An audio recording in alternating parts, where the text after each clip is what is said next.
வணக்கம் திருவருள் குடும்பம். இன்னைக்கு திருத்தொண்டர் புராணத்துல 63 நாயன்மார்கள்ல ஒருவரான இயற்பகை நாயனார் இவரை பற்றின கதையை இன்னைக்கு பார்க்க போறோம். இயற்பகை நாயனார் அப்படின்னு சொல்லும் பொழுதே அவர் இல்லை என்றே சொல்லாத இயற்பகை நாயனார் அப்படின்னு சொல்றாங்க. அவர் இல்லைங்கிற வார்த்தையவே சிவனடியார்களுக்கு சிவத்தொண்டு புரிவர்களுக்கு சொல்றதில்லை. இந்த 63 கதைகளும் ரொம்ப சிறப்பு வாய்ந்தவை, தனித்தன்மை மிக்கவை, உலக வழக்கங்களுக்கு அப்பாற்பட்டவை. எப்பவுமே இது மாதிரியான கதைகளை அணுகும் பொழுது நம்ம உலகம் சம்பந்தப்பட்ட சட்ட திட்டங்கள் எல்லாத்தையும் கலற்றி வச்சுட்டு தான் இந்த கதையை நம்ம அணுக முடியும்.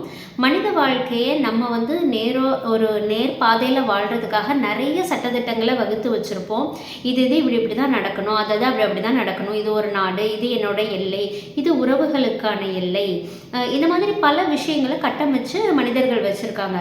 ஆனால் பக்தி அப்படின்னு வரும்பொழுதும், இறைவனுடைய திருவிளையாடல் சம்பந்தப்பட்ட கதைகள் அப்படின்னு வரும்பொழுதும், அது நடைமுறை வாழ்க்கைக்கு துளி கூட ஒத்து வராத, சம்பந்தமே இல்லாத ஒரு கருத்தை உங்களுக்கு சொல்கிறது மாதிரி தெரியும். உங்களால் சில நேரங்களில் அதை ஏற்றுக்கொள்ள கூட முடியாமல் போகலாம். இதை நீங்கள் சரியான விதத்தில் அணுகலை அப்படின்னா இந்த கதைகள் ஒரு கேலி கூத்தா ஆகும். இதை நீங்கள் சரியான வகையில் அணுக முயற்சி செய்கிறீங்கன்னு வைங்க, நிச்சயமாக இது உங்களோட வாழ்க்கைக்கு பயனுள்ளதாகும். ஏன் இதை ஒரு டிஸ்க்ளைமர் மாதிரி நான் இப்போ சொல்கிறேன்னா, நாயன்மார்களுடைய கதைகள் எல்லாமே பண்பாடு, கலாச்சாரம், இது எல்லாவற்றையும் விஞ்சி இருக்கக்கூடியது. இறை பக்தி அப்படிங்கிறது எப்பவுமே அவுட் ஆஃப் த பாக்ஸாக தான் இருக்கும். அது இந்த நடைமுறை வாழ்க்கைக்கும் அதுக்கும் சம்மந்தமே இருக்காது. இப்படியும் இருப்பார்களா, இதை கூட செய்வார்களா அப்படின்னு நம்மளுடைய பொறுமையை சோதித்து நம்மளுடைய எல்லைகளை சோதிக்கக்கூடிய கதைகளாக இருக்கும்.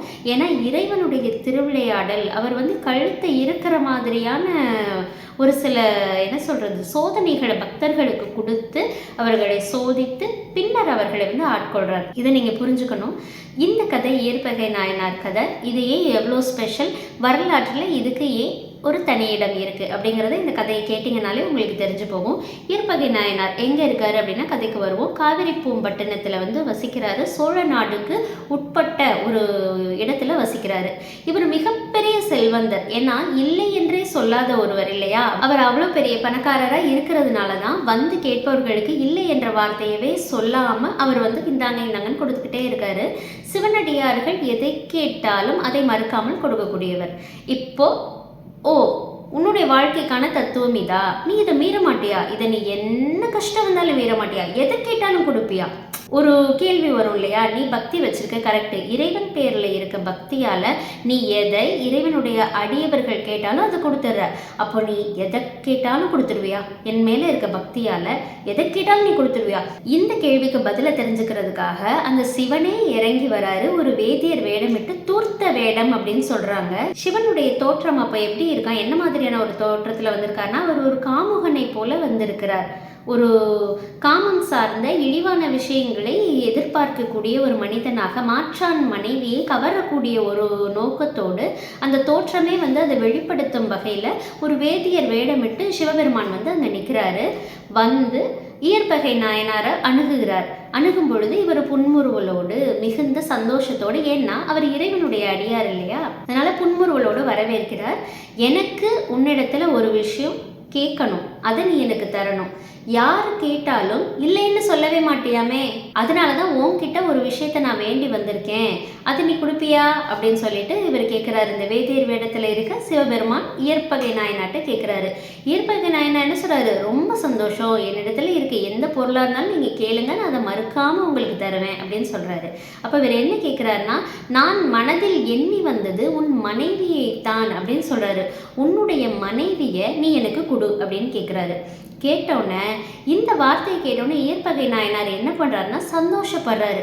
நல்ல வேலைங்க, என்கிட்ட இருக்க விஷயமா நீங்கள் கேட்டீங்க, இல்லாத ஒரு விஷயத்த நீங்கள் கேட்டிருந்தீங்கன்னா நான் தவிச்சு போயிருப்பேன். இருக்க விஷயமா கேட்டு என் வயிற்றுல பாலை வாத்தீங்க அப்படின்னு சொல்லி என்ன பண்ணுறாரு, சந்தோஷப்படுறாரு. ஒரு நிமிஷம் இருங்க, நான் சொல்லி கூட்டிகிட்டு வரேன் அப்படின்னு சொல்லி இயற்பகை நாயனார் வீட்டுக்குள்ளே போகிறாரு. வீட்டுக்குள்ளே போன உடனே மனைவிடத்தில் சொல்கிறாங்க, ஒரு வேதியர் வந்திருக்காரு, அவர் சிவத்தொண்டு புரிபவர், அவர் என்னிடத்துல உன்னை வேண்டி கேட்டிருக்காரு, நானும் கொடுத்துட்டேன் அப்படின்னு மனைவி கிட்ட சொல்கிறாங்க.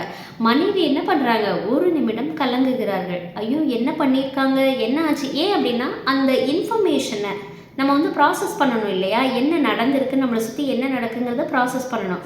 அப்புறம் புரிஞ்சுக்கிறாங்க தன்னுடைய வாழ்க்கை முறை என்ன, தன் கணவர் எப்படிப்பட்டவர், எப்படிப்பட்ட ஒரு பக்தி நெறியில் நம்ம வாழ்ந்துக்கிட்டு இருக்கோம், நம்மளுடைய வாழ்க்கைக்கான கொள்கை என்ன, இவ்வளவு நாள் இல்லை என்று அவர் சொல்லாமல் இருக்கிறதுக்கு இந்த மனைவியும் ஒரு காரணம். இல்லறத்தாள் இல்லாளுடைய துணை இல்லாமல் ஒரு கணவன் ஒரு அற வாழ்க்கையை வாழவே முடியாது இல்லையா. அப்படி இருக்கும் பொழுது இத்தனை காலம் அவர் இல்லை அப்படின்னு சொல்லலை அப்படின்னா அதற்கு சரிபாதி பங்குடைய உரிமையுடைய ஒரு பெண் யாருன்னா அவருடைய மனைவி. அவருடைய மனைவி என்னைவே கொடுத்துட்டாரா அப்படிங்கிறப்போ அந்த இன்ஃபர்மேஷன் ப்ராசஸ் பண்ணுறதுக்கு டக்குன்னு ஒரு திகைப்பு, ஒரு கலக்கம் வருது. ஆனால் புரிஞ்சுக்கிறாங்க, தன்னை கேட்டிருக்காங்க, நம் கணவர் கொடுத்துருக்காரு, இது நம்மளுடைய வாழ்க்கை அப்படின்னு தன்னுடைய சம்மதத்தை தெரிவிக்கிறாங்க. நான் போகிறேன், நீங்கள் இப்போ என்னை வந்து கொடுத்துட்டீங்க இல்லையா, நான் போகிறேன் அப்படின்னு சொல்லிட்டு அவர்களும் மகிழ்ச்சியோடு அந்த வேதியரோடு செல்வதற்கு தயாராகிறாங்க. கரெக்டா. இப்போ மனைவியை கொண்டு போய் அந்த வேதியர்கிட்ட போய் ஒப்படைக்கிறாரு இயற்பகை நாயனார். என்னிடத்திலிருந்து உங்களுக்கு வேறு ஏதேனும் உதவி தேவையா அப்படின்னு இப்போ கேட்குறாரு. செகண்டா மனைவியை கொடுத்தது மட்டும் இல்லாமல் வேற ஏதாவது வேணுமா அப்படின்னு கேட்குறாரு. அதற்கு அந்த வேதியர் சொல்கிறாரு, என்னை நீ பாதுகாப்பாக ஊர் எல்லையில் கொண்டு போய் விடணும். ஏன் அப்படின்னா உன் மனைவியை நான் கவர்ந்துக்கிட்டு போகிறதுனால உன்னை சேர்ந்தவர்கள் என்னை தாக்கக்கூடும். அதனால என்னை நீ பத்திரமா ஊருக்கு வெளியில் கொண்டு போய் விட்டுட்டேன்னா உன் மனைவியை கூட்டிகிட்டு நான் போயிடுவேன் அப்படின்னு சொல்கிறாரு.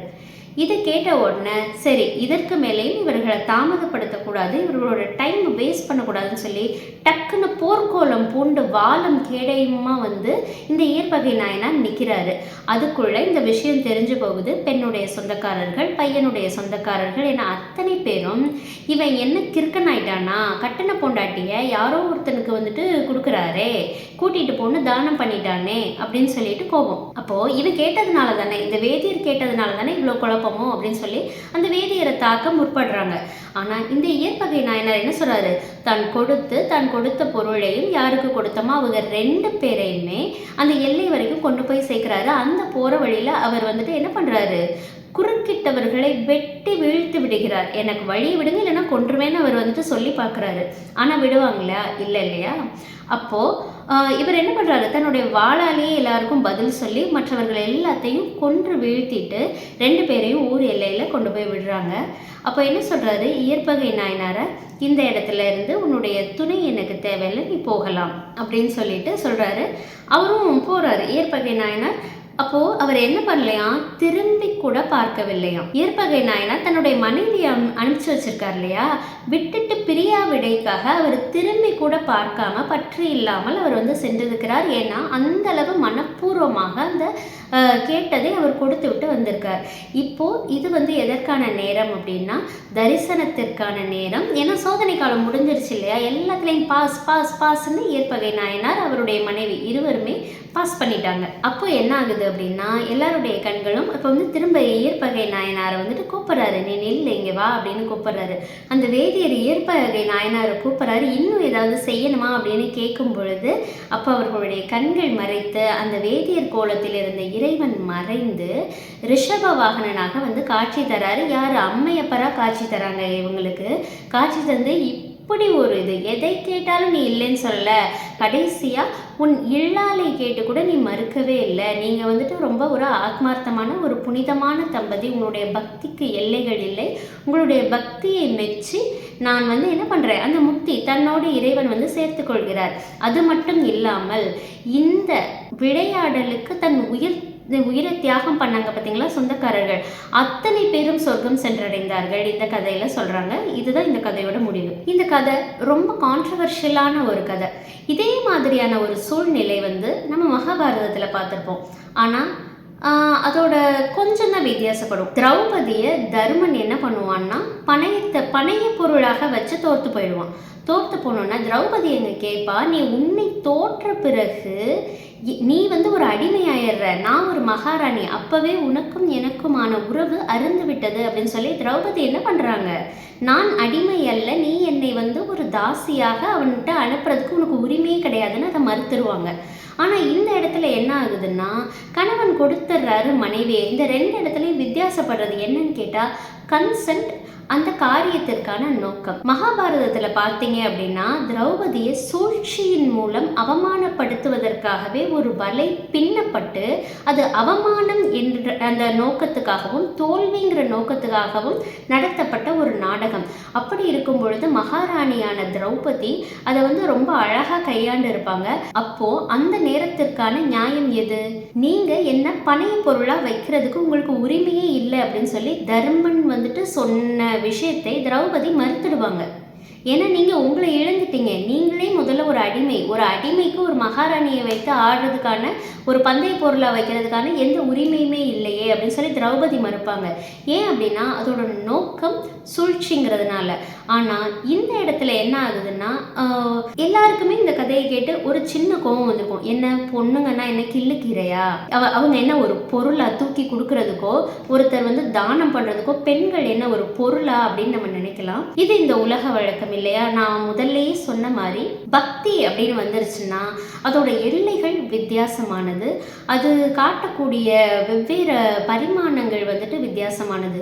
இதில் என்னன்னா, தம்பதியா அவர்கள் ஒரு சேர ஒரே கொள்கையை பின்பற்றி ஒரு விதமான வாழ்க்கையை அடாப்ட் ஆகி வாழ்ந்துகிட்டு இருக்காங்க. அவங்க வாழ்க்கை முழுக்க அதற்கு தயாராக இருக்காங்க. எதற்கு அப்படின்னா, அந்த ஒரு அறத்தை காக்க. எந்த சிவனடியார் எதை வந்து கேட்டாலும் ஆன முட்டும் இல்லை என்று சொல்லுவதில்லைங்கிற அறத்தை அவர்கள் காப்பாற்றியிருக்காங்க. ஓ, இப்படி ஒரு அறமா என்று அதை சோதிக்கத்தான் இறைவன் வந்திருக்காங்க. இந்த கதையில் பங்கு யாருக்குன்னா ஒரு 3 பேருக்கு மட்டும்தான். ஒன்று இயற்பகை நாயனார், இன்னொன்று அவருடைய மனைவி, இன்னொன்று இறைவன். இது இவர்கள் 3 பேருக்கு உள்ள நடக்கக்கூடிய ஒரு தனிப்பட்ட பிரச்சனை. இந்த உலகம் அவர்களுடையது. இங்கே நம்ம என்ன பண்ண முடியாதுன்னா, உலக தர்மங்களை கொண்டு வர இயலாது. ஏன் அப்படின்னா, பக்தி அப்படின்னு வந்துருச்சுன்னு வைங்களேன், அது டாப்பிக்கே வேறு. ஏன் அப்படின்னா, நீங்கள் பேயை பார்த்தேன் அப்படின்னு சொன்னால் கூட நம்புவாங்க, ஆனால் இறைவனை பார்த்தேன் அப்படின்னு சொன்னால் யாருமே நம்ப மாட்டாங்க. அதற்கு முக்கியமாக என்ன காரணம்னா, பேய் மேலே இருக்க நம்பிக்கை இருக்குது பார்த்தீங்களா, அந்த நம்பிக்கை இறைவன் தோன்றுவாருங்கிற அந்த தாட் மேலே இல்லவே இல்லை எல்லாருக்கும். ஏன் அப்படின்னா, அதை முழுசாக நம்பி ஏமாற பல பேர் தயாராக இல்லை. பக்திங்கிற பேரில் பல பேர் தகாத காரியங்களை செய்வதும் இதற்கு ஒரு முக்கியமான காரணம். ஆனால் இந்த 63 நாயன்மார்களுடைய வரலாறு இருக்கு இல்லையா, ஒன்னொன்னும் ஒரு விதமாக கிட்டத்தட்ட தலையை பிச்சுக்க வைக்கக்கூடிய வரலாறு. ஒரு மேலோட்டமாக பார்த்தோம் அப்படின்னா எந்தவித நியாயமே இதில் இல்லையே. நீ யார் ஒரு பொண்ணை தானம் பண்ண, அவன் சொன்னால் இந்த அம்மாவுக்கு எங்கே போச்சு அறிவு, இது பாட்டுக்கு கூட போகுது, அப்படி வந்து கேட்கக்கூடிய ஒரு இறைவனா? இந்த மாதிரி பல கேள்விகள் எழும். ஆனால் இது ஒரு அறம், இது ஒரு சோதனை, இது ஒரு பக்தியோட வெளிப்பாடு, இது நமக்கு அளிக்கப்படக்கூடிய ஒரு சோதனை. இந்த சோதனையை தாண்டி அவர்கள் இறைவனை அடங்குகிறார்கள். பற்று என்பது இருக்க வரைக்கும் ஒரு மனிதன் இறைவனை அடையவே முடியாது இல்லையா? அவன் என்ன செய்கிறான், யாருக்குமே இல்லைன்னு சொல்லலை அப்படின்னா தன்னிடத்துல இருக்க எதையுமே கொடுக்க அவன் தயாராக இருக்கான். அதற்கு என்ன அர்த்தம்னா, தன்னிடத்தில் இருக்கக்கூடிய செல்வத்தின் மேலேயோ, தன்னுடைய பேர் புகழ் எதாக இருந்தாலும் அதன் மேல் தான் பற்று அற்று இருக்கும் அப்படிங்கிறது தான் அதோட உள்ளர்த்தம். கரெக்டுங்களா? இல்லைன்னே சொல்ல மாட்டான், எதை கேட்டாலும் கொடுத்துருவான். ஒருவேளை அவன் அரசனாக இருந்தானா அவன் மணிமுடியை கேட்டால் கூட கொடுத்துருப்பான். கரெக்டுங்களா? அப்போது எது மேலேயுமே உனக்கு பற்று இல்லையா? நீ அந்த அளவிற்கு இறைவனை அடைய தயார் நிலையில் இருக்கக்கூடிய ஒரு ஆத்மாவா அப்படிங்கிறது தான் இந்த பரீட்சை. அப்படி இருக்கும் பொழுது அந்த கடைசி பரீட்சை, சரி இத்தனைக்கும் உன் இல்லால் உடன்பட்டு உன்னோட பயணம் செய்யக்கூடிய அவ மேலே கூட உனக்கு பற்று இல்லையா அப்படின்னு கேட்டால், எல்லாவற்றிலும் இறைவனை காணக்கூடிய அடியவர்களுக்கு சரிங்களா. ஏன்னா இது போல இருப்பவர்கள் என்ன பண்ணுவாங்கன்னா, இது வந்துட்டு ஒரு பாசமின்மையோ ஒரு பகை உணர்ச்சியோ கிடையாது. எல்லாவற்றிலும் அவர்கள் இறைவனை காண்பதால் மட்டுமே இந்த பற்றை துறந்து, இவனும் இறைவன், தன் மனைவியும் இறைவன், அந்த வந்து கேட்ட வேதியரும் இறைவன், இப்படிப்பட்ட ஒரு எண்ணம் இருந்ததுனால தான் தூய்மையான மனதோட தன் மனைவியை தூக்கி கொடுக்கறதுக்கு அவருக்கு ஒரு மனசு வந்தது. அதே போன்ற ஒரு கண்ணோட்டம் மனைவிக்கும் இருந்ததால் தான் இவர் என்ன அந்த வேதியரோட உடன் செல்ல வந்துட்டு உடன்படுறாங்க. ஸோ இப்படி இருக்கும் பொழுது இதை பக்தி அணுகணும். எவற்றை கடந்தால் எது இறைவனை அடையக்கூடிய எல்லை என்பதை நம்ம வந்து தெரிஞ்சுக்கிறது தான் இந்த 63 டெஸ்ட்டுன்னு சொல்லலாம். நாயன்மார்களோட கதையும் 63 டெஸ்ட்டு. இது வாழ்க்கையோட வெவ்வேறு பரிமாணங்கள். மனிதனை வந்துட்டு பதை வைக்கக்கூடிய கதைகள் இன்னும் இதில் ஏகப்பட்டது இருக்குது. பயங்கர கான்ட்ரவர்ஷியலாக இருக்கும். நீங்கள் வந்துட்டு இது போன்ற கதைகளை வந்துட்டு போர் அடிக்காது. ஏன் அப்படின்னா இதெல்லாம் கேட்கும்போது நெஞ்சை உழுக்கக்கூடியதாக இருக்கும்.